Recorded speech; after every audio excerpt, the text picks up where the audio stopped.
Hello, Matt from LeanStacks here. Welcome back to another unscripted technology instruction episode. Today we're introducing Spring Boot 151. So in the last couple of weeks, the Spring Boot team has made a couple of big announcements. About 2 weeks ago, the team announced the release of 1.4.4, which was a patch release in the 1.4 stream of Spring Boot releases. A lot of bug fixes there, some Spring family product upgrades included. But just a week after that, a big announcement of the 1.5 series of Spring Boot was released. So in this episode, I'd like to introduce some of the changes in the 1.5 series, talk about how upgrading to the 1.5 series is probably going to be a bit different for you than upgrading to the 1.4 series was when you upgraded from 1.3 to 1.4. And just introduce some of the new features and changes that the Spring Boot team and the whole family of collaborators on the Spring Boot project have introduced in this 1.5 release. So let's go ahead and get started. So as you can see on screen, I'm looking at the blog post announcing the 1.5.1 release. I'll have the URL to this blog post in the description of this episode below. So I recommend that you read that and the release notes, which we'll look at quickly in just a moment, on your own. It's going to be very difficult, obviously, to read them here along with me.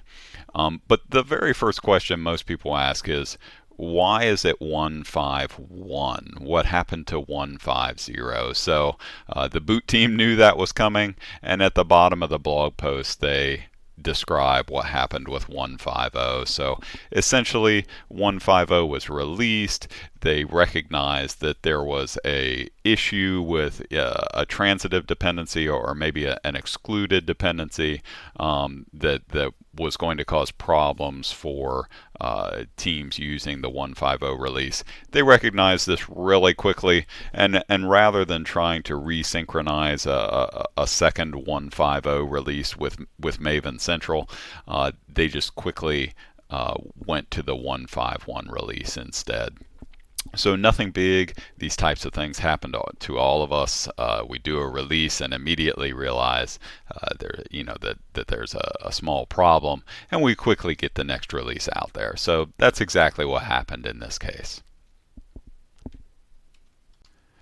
All right, so let's take a look at what are some of the new features in the 1.5 version of Spring Boot. So a lot of the features that are involved here or included here with this release, they're going to affect really specific projects that may include integrations with specific tool sets. So they won't impact as broad of an audience as the 1.4 release did, that changed some of the core features, if you will, of Spring Boot and required us to touch a small amount of our code as a part of that upgrade.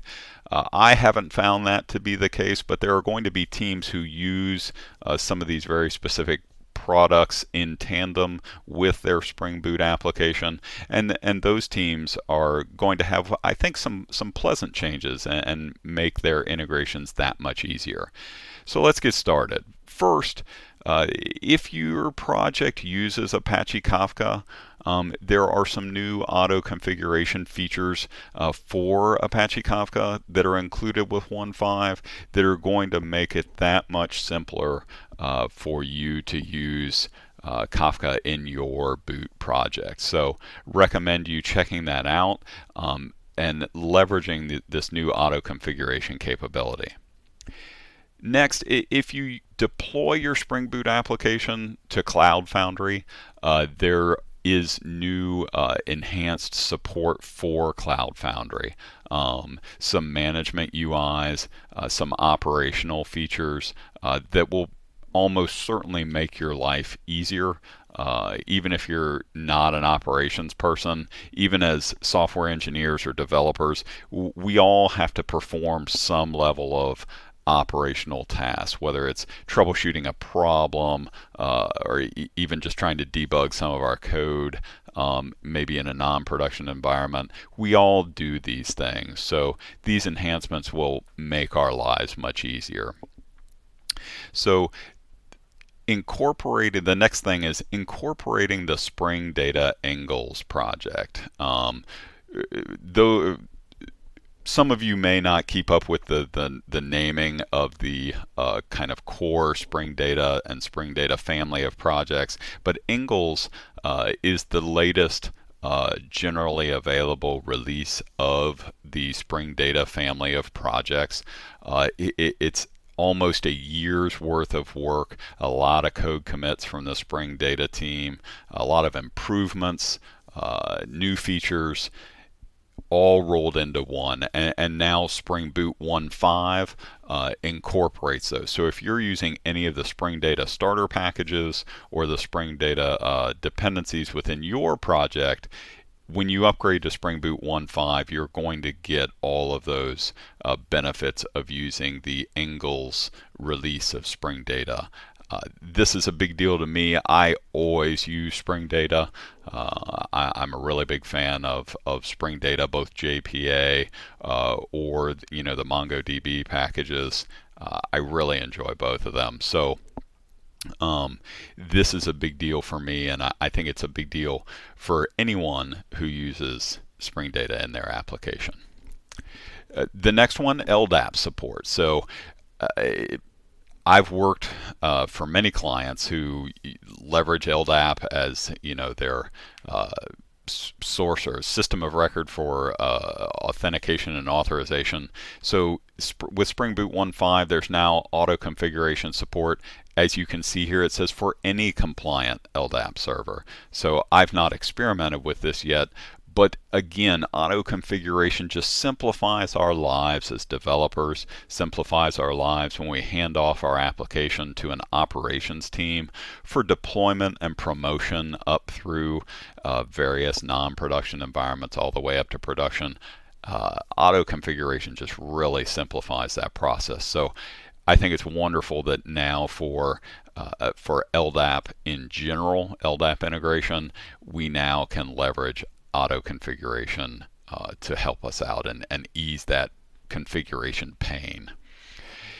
For those of you who watch the Spring Boot Fundamentals or any of the LeanStacks series on YouTube, you know that I am a big fan of the actuator package and project within Spring Boot.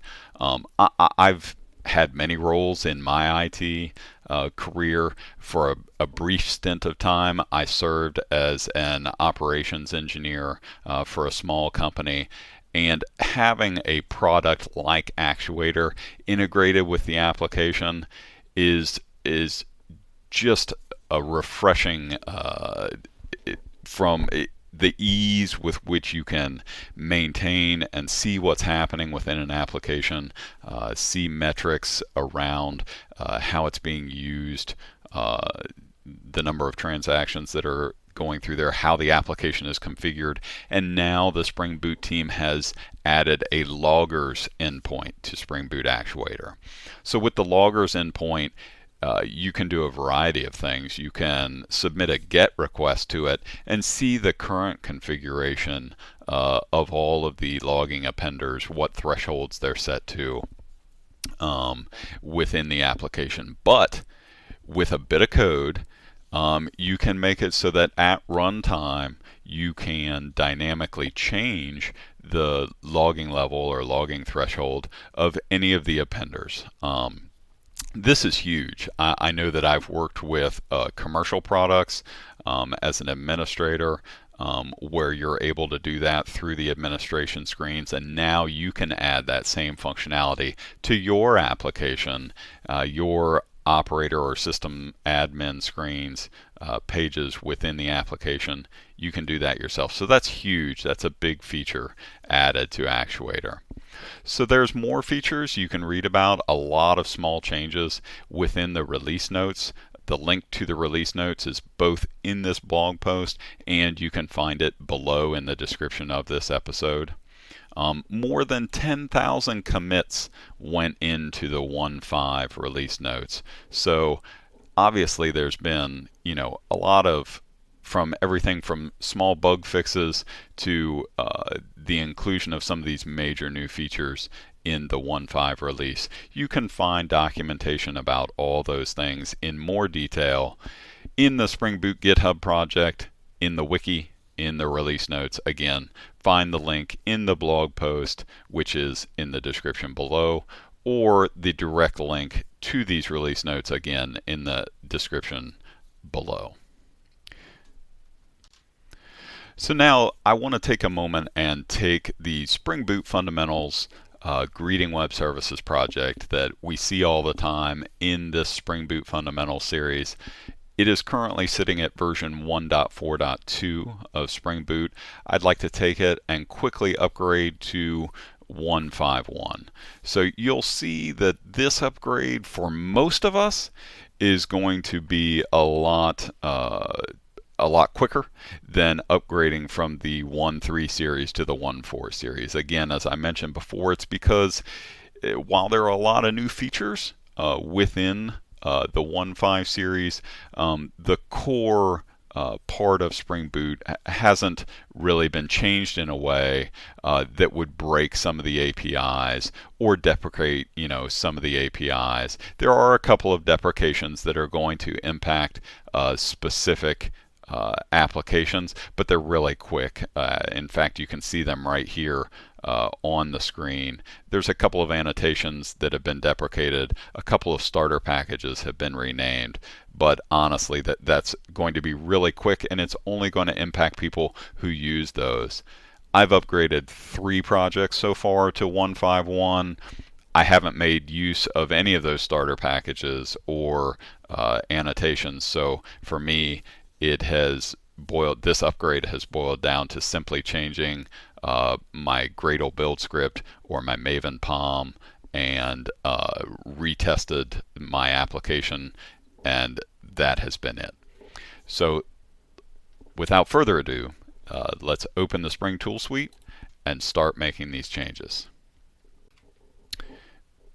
Actually, before I make these changes, I want to show you quickly. So I think it's prudent whenever you're upgrading a dependency to run your static code analysis, your unit tests, and run those reports and make a couple of notes. So it's possible that upgrading a third-party dependency could break some of your unit tests, perhaps alter the outcome of your static code analysis reports. So I went ahead and ran all of my reports and produced the Gradle build reports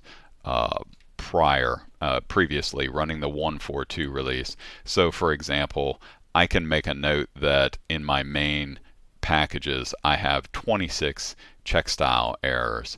I can see that all of my unit tests are passing, and I could, for example, make note of my code coverage metrics or my PMD results. How many errors do I have from the PMD static code analysis tool? So I've done that for the 1.4.2 release where I'm currently sitting with my code, and then when I upgrade to 1.5.1, I'll generate these reports again and just make sure that the results match the 1.4.2 code base. So now I will open the Spring tool suite, and looking at the build.gradle file, I will go ahead and update both that and my Maven POM to use the 1.5.1 release. The only reason that this particular project has both a POM and a Gradle build script in it is simply for use in these instructional videos. Ordinarily, you won't have both Maven or Gradle within your project. So next, let's go ahead and we'll start with Gradle, and I have a default Gradle task set up that runs, compiles, cleans the project, compiles all the source code, runs the unit test and the static code analysis reports. So I'll use the Gradle wrapper without specifying any tasks, and it will perform all of those activities by default. So the check style warnings, PMD rule violations, again, we know that we had some of those before, so it's not really concerning to me, these warning lines that are being logged out right now, so long as the number of check style warnings and PMD warnings match what I had when my code base was at 142. So we can see the build was successful, so there were no fatal errors in my build. Let's return real quickly to the build dashboard. I'll refresh this page and look at these reports again. So I can see that I still have 26 check style warnings. I can see that all of my unit tests passed. And for example, my Jacoco or code coverage metrics match what they did before. So that's all really good news. Again, very simple upgrade. Just change the dependency within my Gradle build script, ran that, tests, and everything's working. So let's test once again really quickly with Maven this time.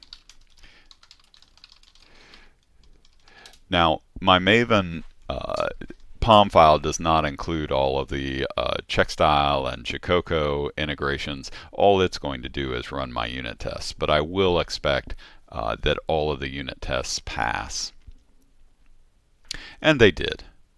So once again, this integration, this upgrade is going to be quite simple for most of us, but check out those release notes, check out the deprecations. There are a few of them. You may have to make a couple of adjustments to your application. I have not had to so far, but depending upon what type of integrations you have within your application, you may have to do a bit more changes. So to wrap this up, I will just really quickly run the application and use the Postman RESTful web service client to hit a few of our web service endpoints. Not only will we make sure that the application starts without any errors, as we would expect it to, but we'll just feel more confident that the upgrade has been completed without any runtime errors, as well as the unit test errors.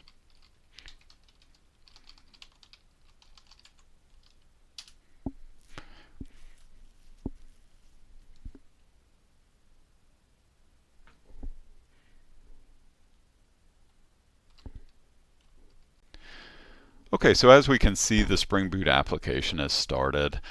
There are, if you've watched the episodes in the Spring Boot Fundamental series, you'll recall that there's some scheduled processes that are a part of the Greeting Web Services application. They are running and without throwing any exceptions, which is good. We know that our scheduled processes still are running correctly with even with the upgrade in place. I'm going to use the Postman RESTful web service client here first to fetch all of the greetings. You could see the logging spin up over here real quick as the application serviced that request, and the two greetings are returned from our database. I'll run the delete request and remove the first, and then fetch all of them again. As you can see, that's gone. I can post in and create a new greeting, and as you can see, the response indicates that a new greeting number 3 was created, and we get all those back. So the application appears to be functioning exactly as it did previously before I realized this is very simplified. I encourage you to run, if you have a full suite of tests, run those. Get that high level of confidence that your upgrade has completed successfully. So finally, I want to show you the new loggers actuator response. So this is simply the GET request. And as you can see, the response contains a listing of all of the available logger threshold levels, and then a listing which is quite large, as you can see, of all of the available appenders that are currently configured within the application. Quite a large number of them. All of these can be adjusted using a post request, which, like I said, with a little bit of code, you can configure that within your Spring Boot application if that's a good operational feature for you to have. I hope you've enjoyed this episode. All of the source code illustrated within this episode and all of the Spring Boot Fundamentals episodes is available in the Spring Boot Fundamentals GitHub repository. Did you like this video? Click the thumbs up button below to show us.